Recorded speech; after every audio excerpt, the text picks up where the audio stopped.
मुझे गर्व है कि मैं ऐसी पार्टी का सांसद हूं जिससे सर सेनापति स्वर्गीय हिंदू हृदय सम्राट बाल साहब ठाकरे कहते थे, अगर इस देश में रहना हो तो वंदे मातरम कहना है। अगर इस देश में रहना हो तो वंदे मातरम कहना होगा। और मुझे लगता है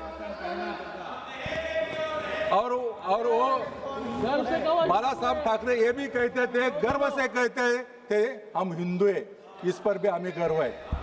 लोग कहीं अभी भटके हुए, लोगों ने खुद दूसरी जगह जाके मिलावट भी की है, मैं उस पर मेरी बात नहीं रखूंगा।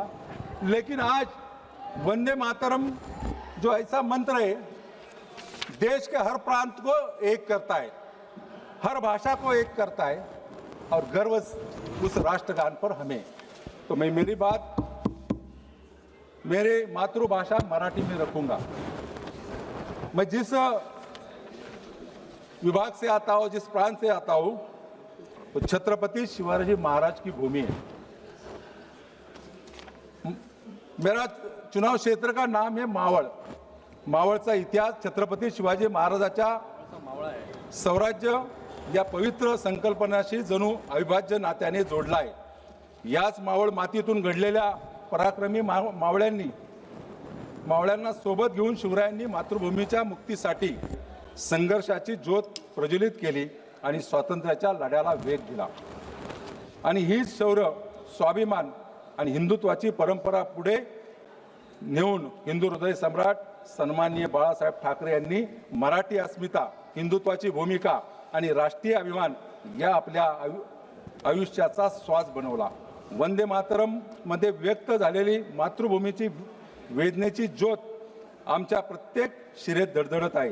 ही ज्योत आपल्याला आपल्या भूमिकेचे, आपल्या संस्कृतीचे, आपल्या राष्ट्रीय सन्मानाचे रक्षण करण्यासाठी मृत्यूलाही हसत हसत सामोरे जाण्याची शक्ती देत आहे। आज माननीय प्रधानमंत्री नरेंद्र मोदीजींनी वंदे मातरम यांच्या सुरुवात केली भाषणाची आणि देशाला पुन्हा एकदा 150 वर्षानंतर चेतना निर्माण करण्याचं काम केले।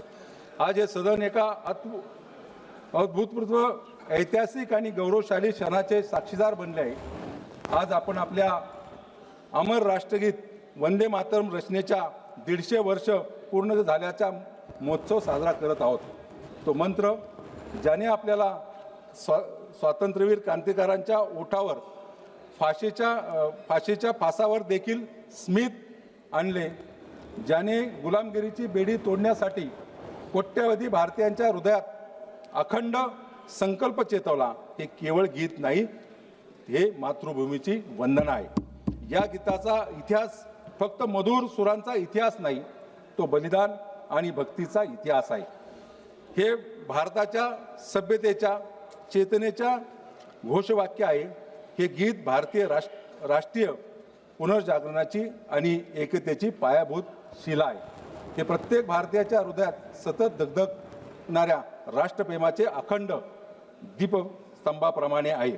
हे गीत भारत माताच्या निसर्ग सौंदर्याचं, हिरव्यागार भूमीचं, शांत पाण्याचं, स्वच्छ हवेतल्या पवित्रेचं वर्णन करणारं, तिला शक्ती, धर्म आणि मातृप्रेमाचं मूर्त स्वरूप मानतं।